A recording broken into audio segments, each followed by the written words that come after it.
Hello and welcome back to a commentary on culture. I'm your host.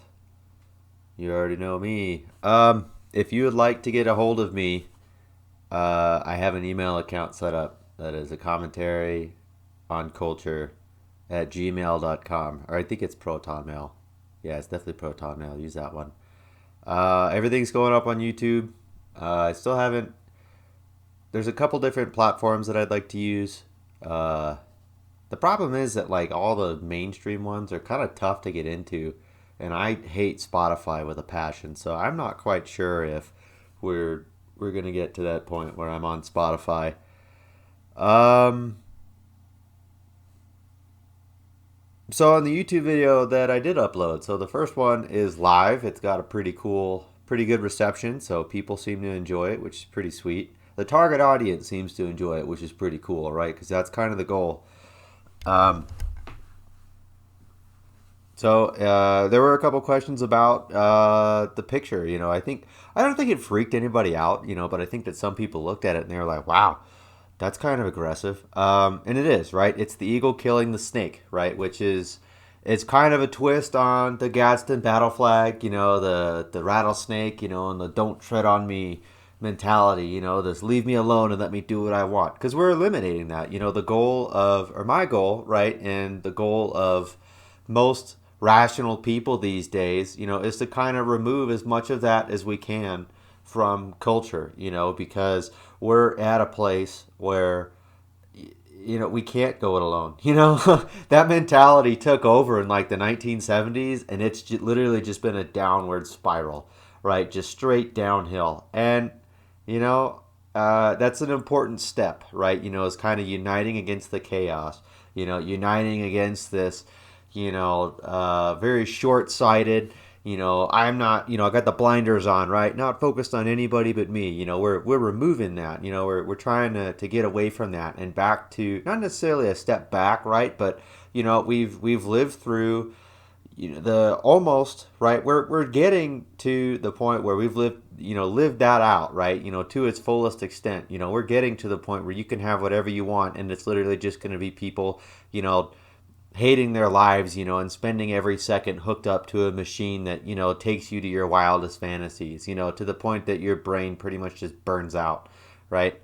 And, that this is how we stop that, right? As we come together and we say, nope, this stuff is not good, we're not going to tolerate it, right? And so that's kind of the imagery that symbolizes, the intent behind what we're doing. Speaking of which, the goal is not necessarily to go viral, right? So, I'm not really interested in red pilling anybody. If you really haven't figured out that there's something horribly wrong with the way things are now, I'm not sure that you will, to be honest with you. I mean, like I have some normie friends that like, I really just, I want to help them, but it's like, man, how much of this am I supposed to do for you? Like at some point in time, like most people are like 50% of the way there. They're like, all right, I've had enough of this.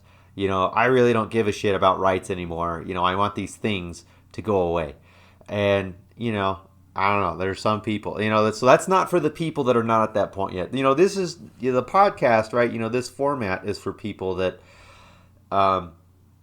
we're kind of at a point where, we can see that something went terribly wrong. It's not just, the last couple of years that, millennials, right? Like we're past the boomerisms. Something is fundamentally wrong with how society has been run up until this point, right? And so what we're doing, is trying to, really get into, the, kind of like, the Princess and the Pea kind of a thing. We're getting down into the very, the base layers of where we came from, right? And not just us, right? But our culture, where our culture came from.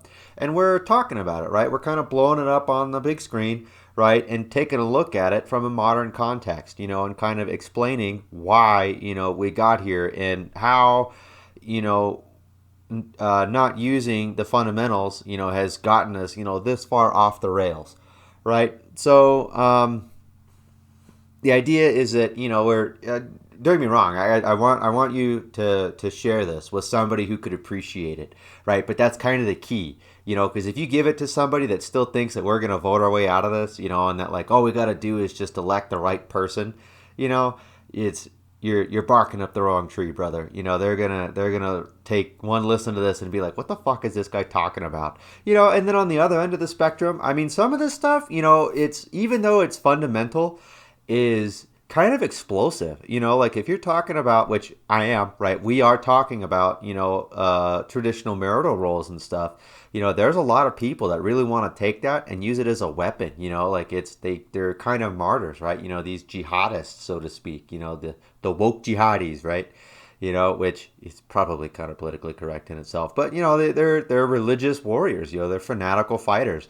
If wherever they find traditionalism, they want to eradicate it, right? Because, basically their worldview is incompatible with tradition, which is kind of funny, it's kind of an interesting dichotomy that we probably ought to break down at some point. I think I'll get away from, books here in a bit, and we'll kind of get into that. I wanted to start out with the books because like it's a cool foundation, and like it's not just that I'm making this stuff up. This isn't just things that I just randomly came up with. This is stuff that, some really, really intelligent people posited a very long time ago. And we pretty much just decided to disregard, once, it didn't necessarily immediately lead to, a miserable death, So, yeah, so that's careful who you share it with, right? And I mean, obviously, I know the risk that I'm taking by kind of putting myself out there in this way, but, it only gets worse, like I'm not ready to go by it, I don't want to deal with that.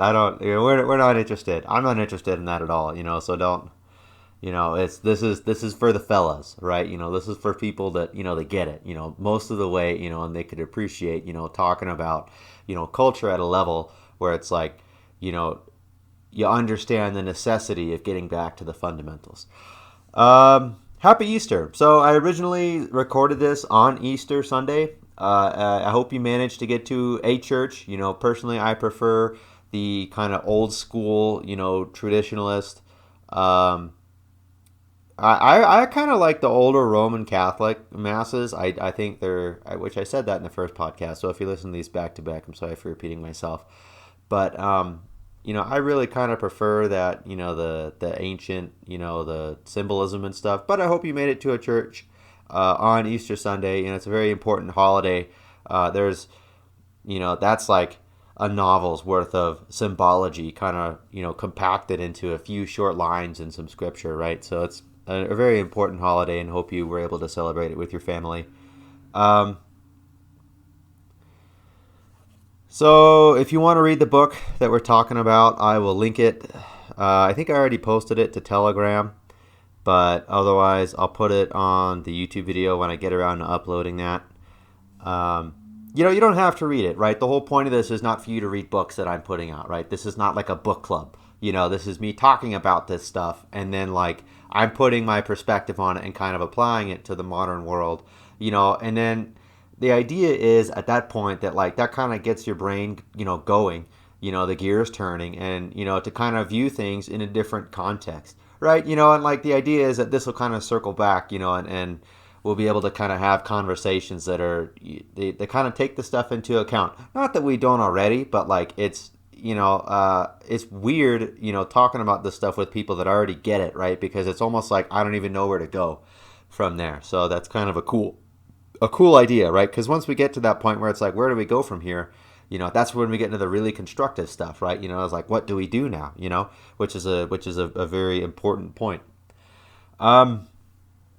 So today we're going to talk about page 50. This is Homily 20 by St. John of Chrysostom. So if you didn't listen to the first podcast, St. John of Chrysostom was born in Antioch in like 352 or something like that AD.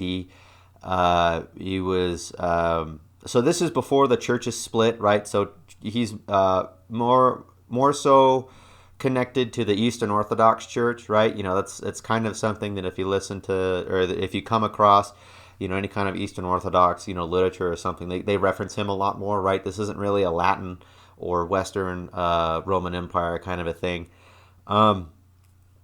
So he was born in Antioch, to a single mom, grew up and moved to Constantinople, which is now modern day Istanbul, and became a Christian monk. So he was never married, but he came up with a lot of really, really good stuff on. Well, he had a number of different homilies on things that were very foundational to the church, right? Which is why we're talking about them. Because the church is the epicenter of the culture that created all of our secular things like government, and society at large. Um, so he put out a bunch of good stuff. There's a number of books. So the other part to this, he didn't actually write anything down, right? He literally just got up in front of a very lucky congregation, in the Hagia Sophia, I believe, and just rattled the stuff off, right? Just pulled it out of his hip, and you're pulled it out of the holster, right? From the hip, and just went wild with it. And people, luckily, were intelligent enough to be like, "Damn, this guy's got a good point." So they wrote down what he was doing.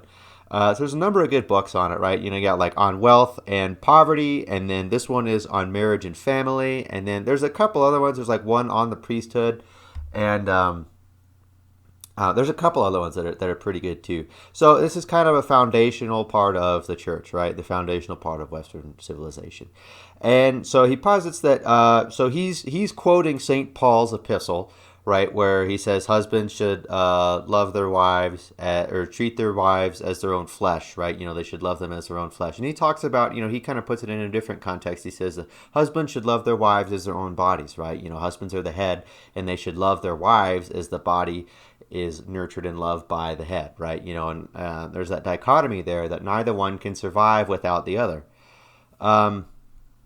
So this is a recurring theme for his homily, so I'm not going to get into it too much. I encourage you to read it on your own.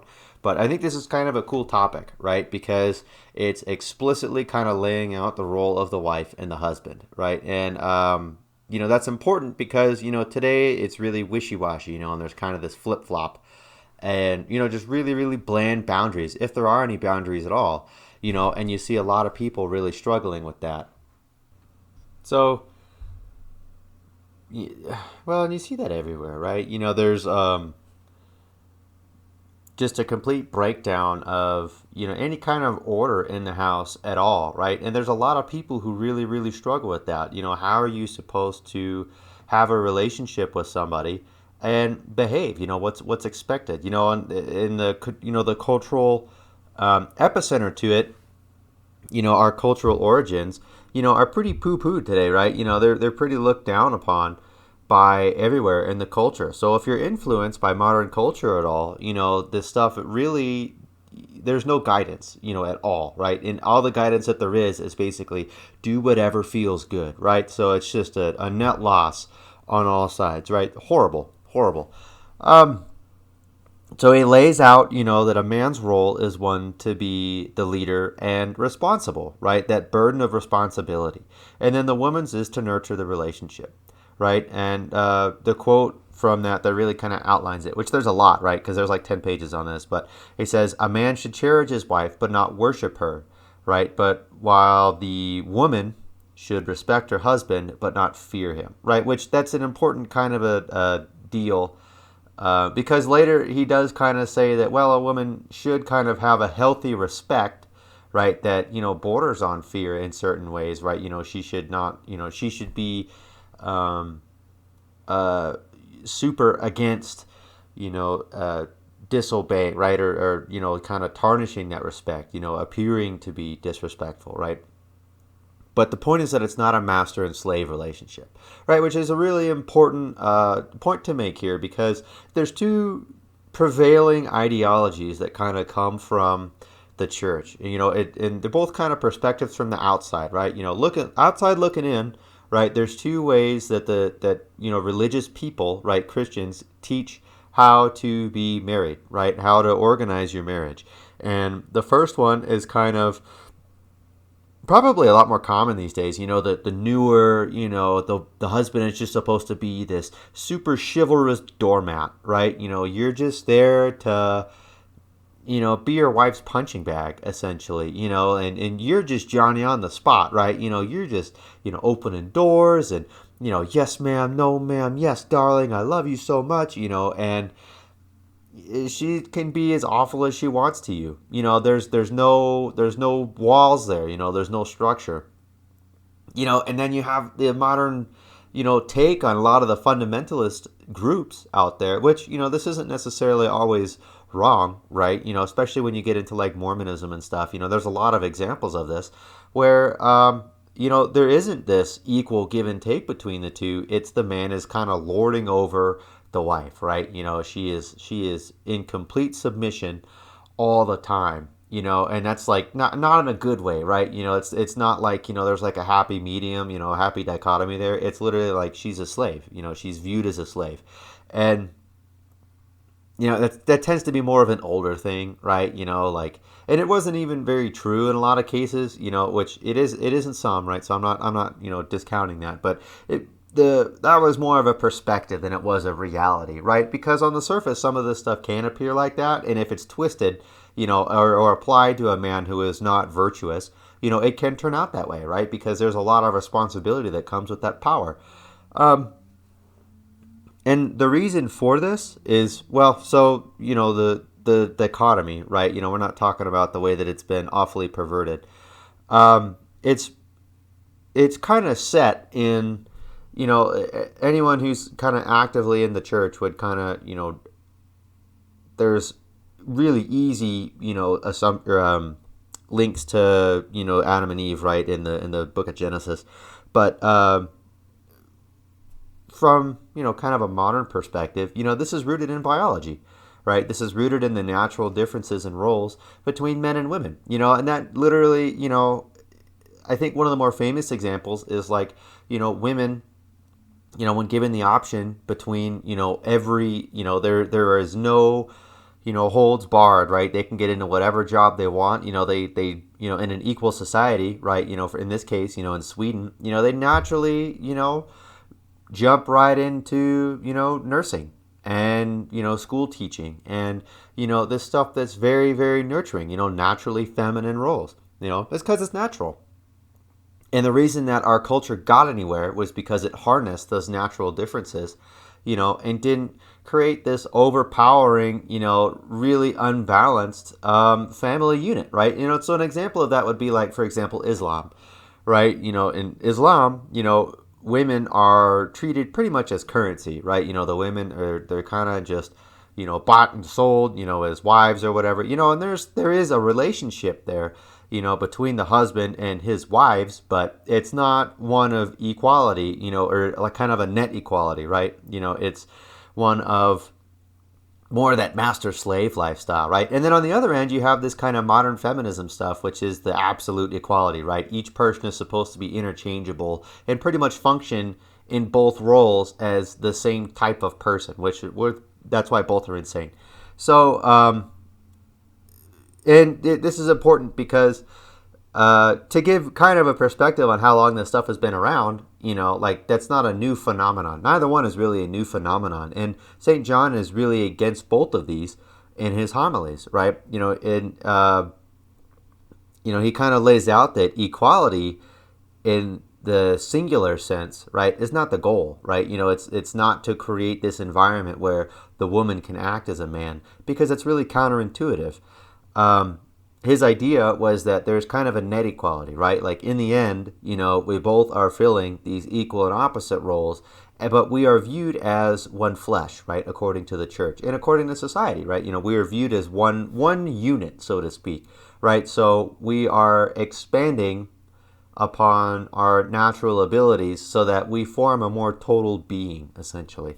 And he associates equal power with basically an army of nothing but generals, right? Or like an army where there is no unity of command, which to anyone who is in the military, this makes a ton of sense. Like right away, it's like, oh yeah, duh, that makes sense. That it's very important in a military setting, historically, to have a singular chain of command.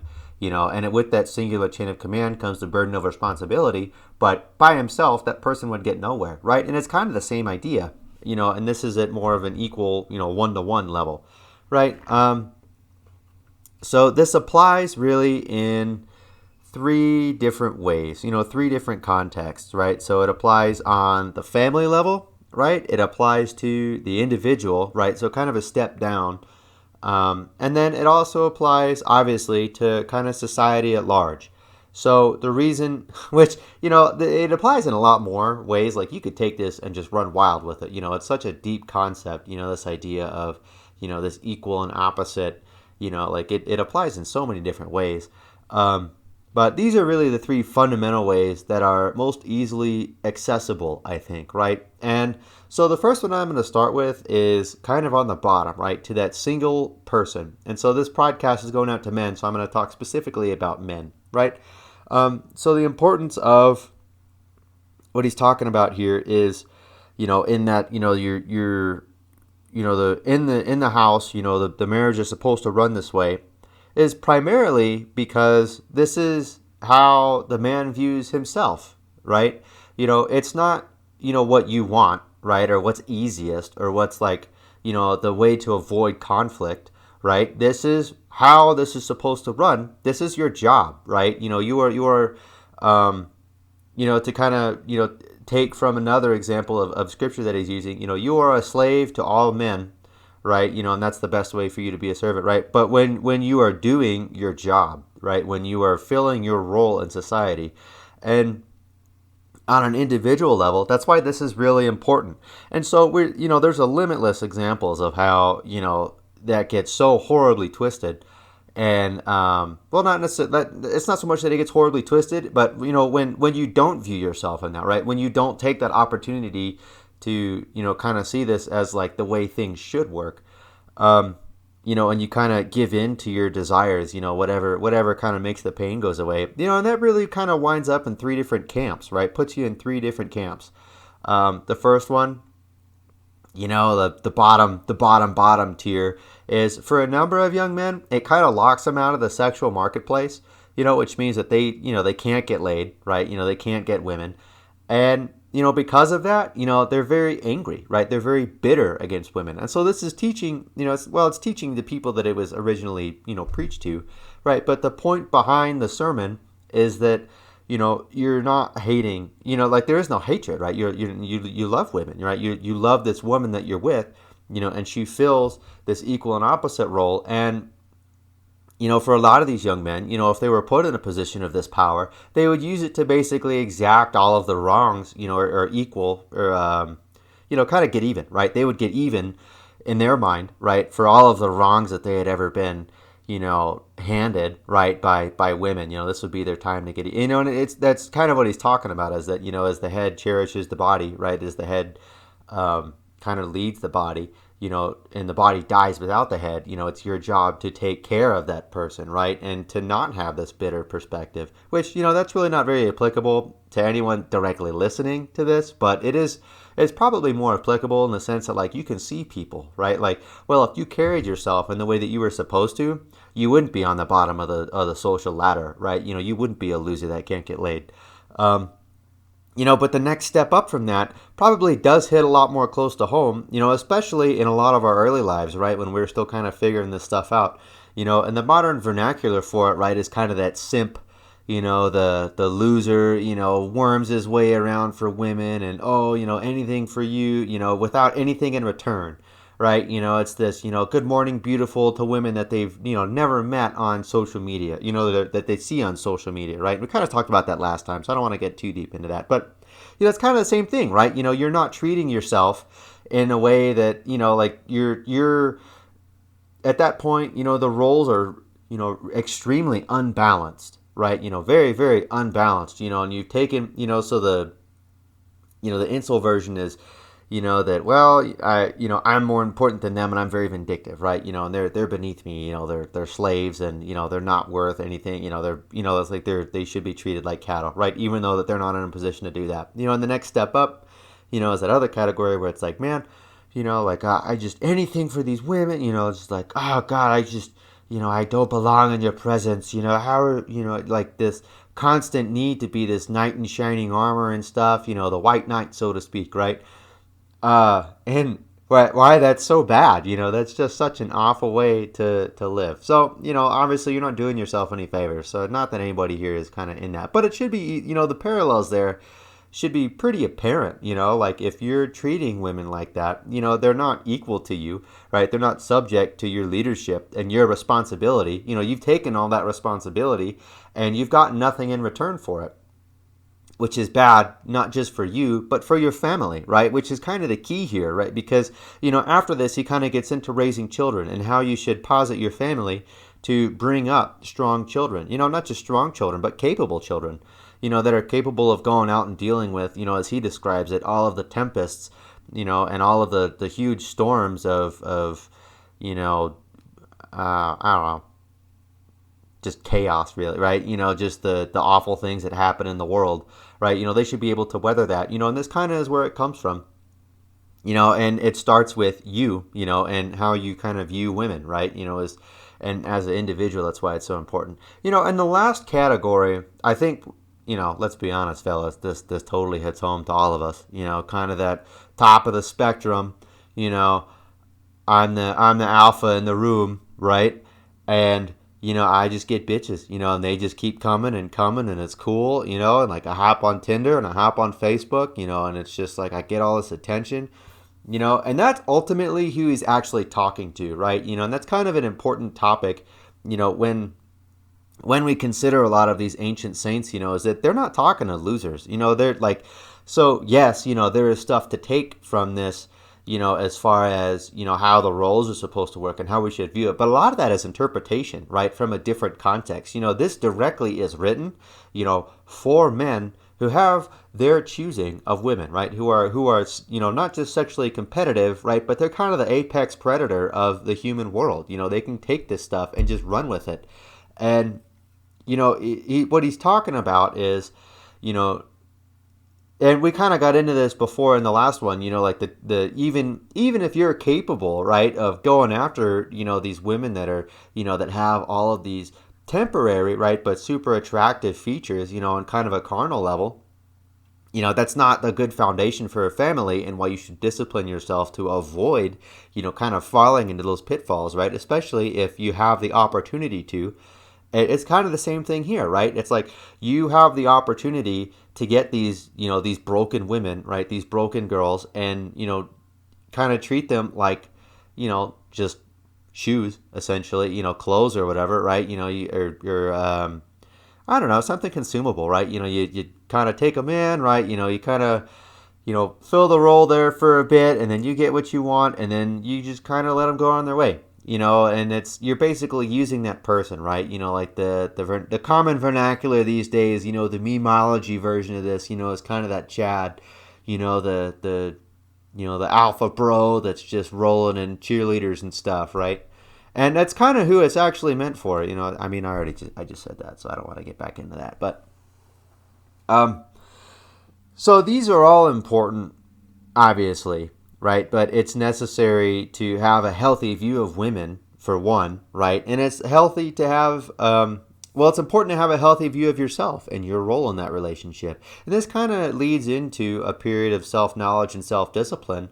If you're not there already, which, if you're to this point, a lot of people have already kind of figured out that there's a lot of this involved, right? But, this is kind of the foundation of where you make things start to go in the direction that they're supposed to go. And then the next level up is, and obviously the easiest comparison here, the peer-to-peer, so to speak, right, is to the family, and the importance of family unity, and the importance of, those equal and opposite roles that fill all of, the needs of that other person, right? Because I could never be as nurturing or as caring, as my fiance could be. Like I don't have it in me, like there's no way that I could ever make my house the home the way that she does, right? And at the same time, she's also not equipped to, kill people that come in here, if they're not supposed to be here, right? There's no way for her to kind of, well, there is, right? But, it wouldn't come natural to her, and it would hurt her in a lot of ways. She would bear that in a way that, in the same way that it would mess with me psychologically to be stuck kind of doing those roles, it would mess with her psychologically to do that. And that's actually really, really common, right? So that's not, so that, that's kind of a personal example, right? But this is, once you see it, it's kind of hard not to unsee it, right? Because, this is, I think it hurts women a lot more than it hurts men. And a lot, like, obviously, for a man, all you got to do is just stop doing it, right? Just, you know, wake up one day and just be like, I'm not going to do this anymore, right? And that's it. And it's over and it's done, and you're moving on. For women, it's really not like that, especially if they're in a relationship. Like at some point in time, at pretty much any point in time, a man in a relationship that's not, set up the way it's supposed to be can take over that natural leadership role and kind of right the ship, right? In women, it's really not that way. Because unfortunately, in a woman's position, she steps back, from those roles that she's taken on. The man is not necessarily going to fill them, right? But we can see this empirically in a lot of ways. For example, I think the darkest one, this one's kind of dirty, when you get down into it. There we have this modern phenomenon of like 92% of all women having rape fantasies, right? Which, take a moment and just kind of take that one in, like, wow, that's not supposed to happen.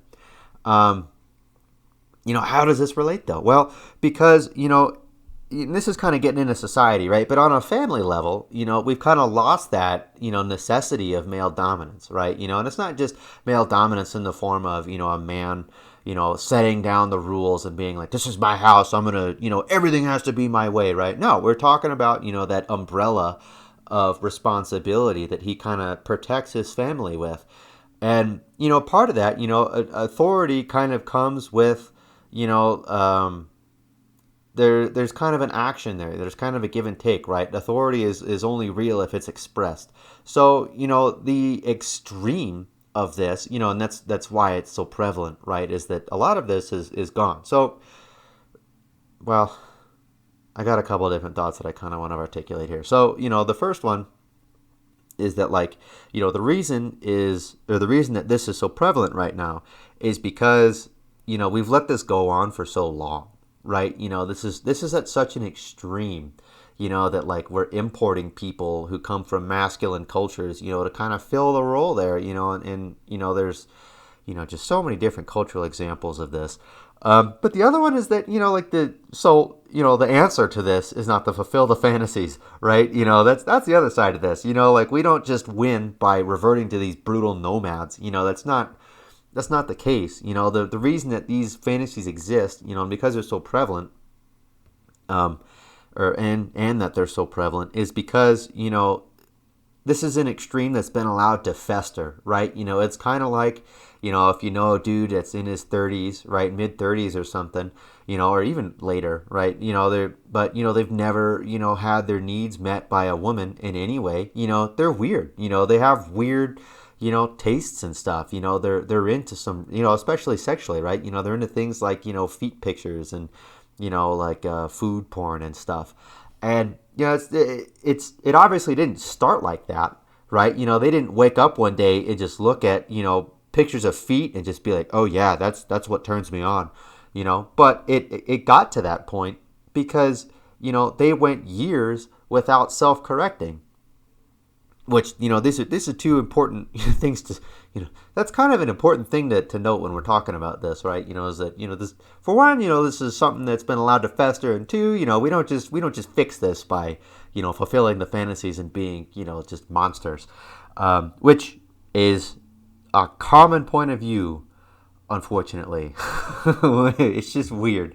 It's not the case. You're not supposed to do that. That doesn't lead to a functioning family, right? But what does lead to a functioning family in a way that easily kind of subjugates this is to just kind of reassert that role, right? To take it, very small at first, and just kind of slowly transition to that traditional family setup, where that dominance is I don't want to say enforced, but like it's there and it's present, and it's present for both people to notice, right? And the other end of this, is that, so that's one example, right? Is that weird rape phenomenon, and the other one is, just as prevalent, like it is an empirical statistical fact, right? That, women who are, older and, essentially in the prime of their feminist career, right? They finally got to that point where they've got all that power, and they're not held down by all the family, problems and stuff, because like right around that age is when your kids start getting older and they take a lot more time and, and there's all this drama, and they're super exhausting because, they're kind of, their brains are getting to the point where they can outthink you, faster than you can think, right? And so it's really exhausting, like they're kind of at their prime, right? 45, 42, 45 years old. And well, it turns out they're actually the most unhappy people in the country.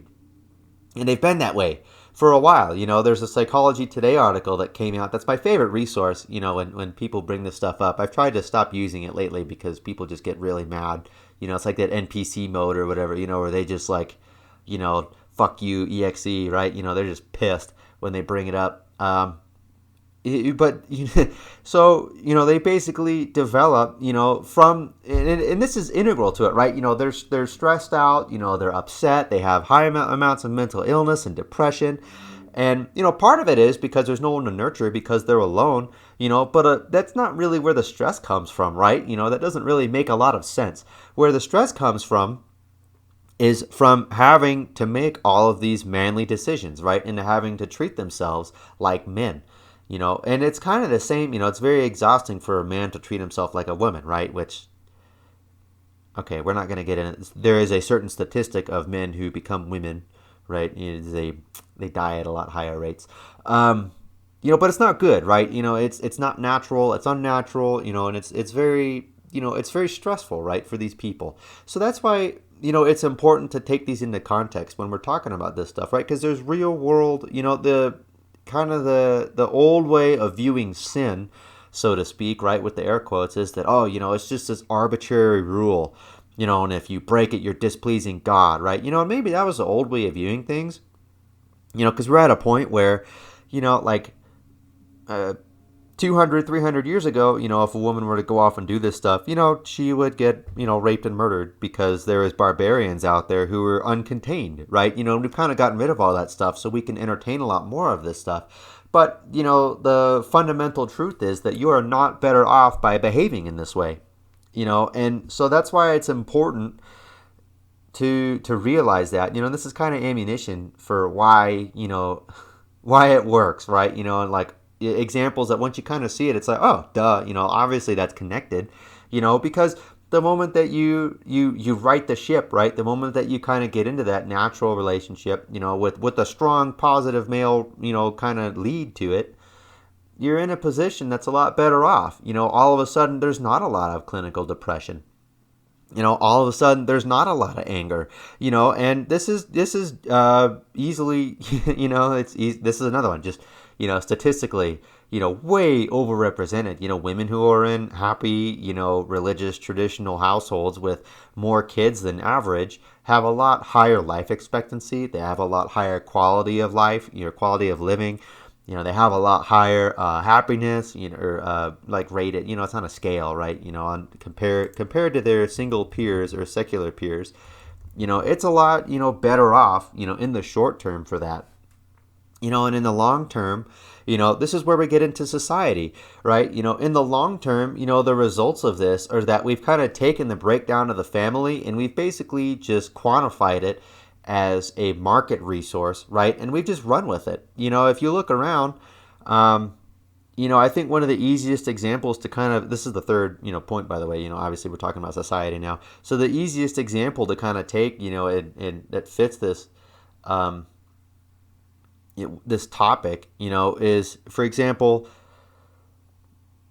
oh man, I think one of the coolest things that I ever heard was, this guy who is this business teacher, right, for this college class that I was in. Well, he's business professor for when I was going to college, and he brought up how you basically do not have a chance to compete with big business. It's impossible. It's impossible. absolutely 110%. There is no way, like Jeff Bezos is a one-off, and his mom is really rich and he was able to capitalize on stuff. Unless you are extremely gifted and set in a specific place and time, there is no way for you to compete with big business, right? So if you have an idea, the only way you're going to make it is to basically, come up with a startup, right? And make some money and then sell it off, right? And then when the big business takes over, they're not taking your product and running with it, right? They're just taking what you initially created and extracting all the value out of it. And then when it runs out of money and dies, they take what they can, they take what's salvageable, and then they just move on.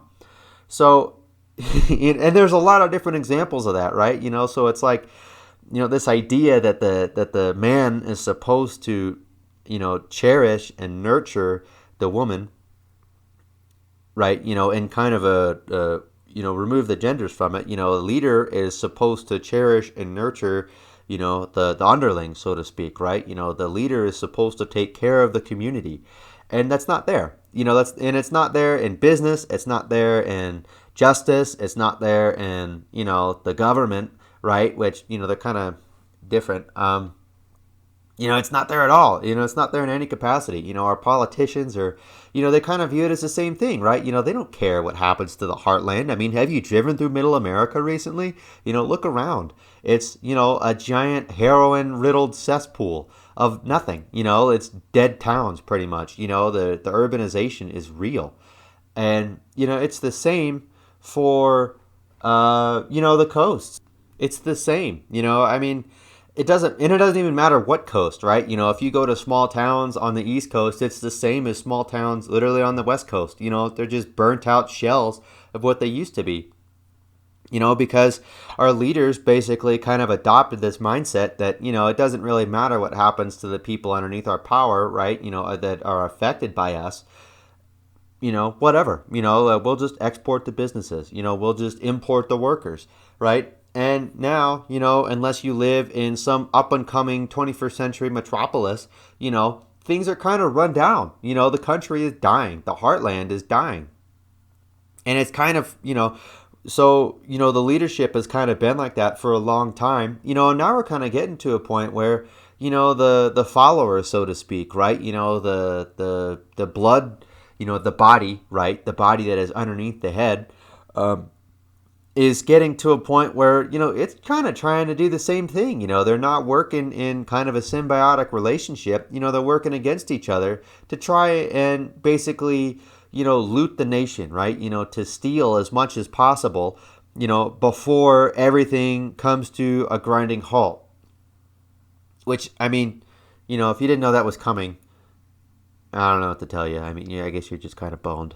But, the idea is that, on a societal level, right, it should function basically the same way as a family unit on a bigger scale, right? And so all the libertarians that are listening to this just like freaked out and their heart just stopped, but it's true, right? And, it's not necessarily that like we need to have this, relationship where, the government is in total, like obviously that's not what we're talking about. We're not talking about this communist dictatorship.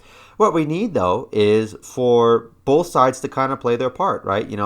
Well, this is kind of getting into politics, kind of political theory, but on a societal level, there needs to be the same kind of dichotomy that there is on the family level, right? You need to have the head, the leader, and they need to cherish and nurture the body, right? To respect and, well, so not to, I guess, they need to lead and be responsible for, but personally, like responsible, right? For the well-being of the body. And at the same token, you have to have, this respect for the authority, right? And it goes both ways.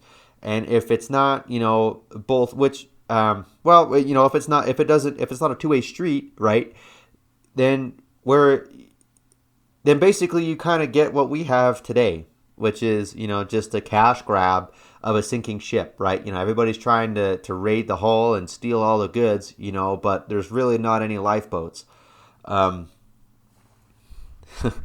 So, I mean, I think this stuff is kind of cool, right? So that's kind of how it relates to you on an individual level, right? It's important, to kind of elicit this kind of self knowledge about, how you're supposed to treat yourself and how you're supposed to look at women, right? And then on the family level, why it's important, for you to kind of maintain that boundary once you're in kind of that serious relationship, and then how to apply it at a society at large, right? We need to seek out these leaders, or become them, right? And if you are capable of doing that, it's kind of your responsibility, right? The head kind of leads where the body goes. We need to adopt these roles, and then we need to kind of enforce the integrity of that relationship, kind of in the follow through, right? That's kind of how we get through this. And obviously, this is kind of, to put this into context, we're on kind of the same level as like the Reconquista, which, if you're not very familiar with that, that's when the Arabs invaded Spain, and it took the Spaniards 700 years to reconquer Spain. So that's kind of on the same level that we're at. So this isn't something that we're going to get done at any point in time in our lifetimes, right? But what we can do is start at the individual and the family level to start setting the foundation for kids who are going to be able to weather the storms of the future, right? And be able to, shape the forces of power, right? The gears of power as time goes on, because that'll be really, really important, especially as the machine, comes crashing down. And it is coming crashing down. Which, that's kind of I don't know, maybe, I mean, I probably could talk about that forever. I met a guy the other day who was talking about that, and he was like, man, it just doesn't ever end, man. It's just this constant stream of just negative energy. And he's not like a lefty or anything. I'm kind of paraphrasing, but, he's right. That's kind of why we're talking about this, is that, I mean, we could easily talk about, where we are as a society, and where things are going, but it's literally only just doom and gloom. It's only bad. There are no good things. And if you think there are good things, it's because you haven't learned enough about what's going to happen, or where we're headed or why we're headed there. Yeah. All right. Well, that's pretty much, I mean, so I think I'll do another. So that kind of wraps up the topics for today, right? And I mean, the importance of the family and stuff. And the importance of, yourself, right? Why this is important that we adopt this, that ability to, observe how we view things in context with how they're supposed to be, right? And kind of move in the direction of how things are supposed to be. I mean, we've kind of checked all the boxes. That's all I really wanted to talk about today. I think we're a little bit under an hour, which is cool. I think the first time I recorded this, I went a little bit over an hour, but I think about 30 minutes of it was me saying and So, I kind of added some more meat and potatoes, and kind of trimmed down everything else. So, I hope you guys have a good week. Yeah. Peace out, dudes.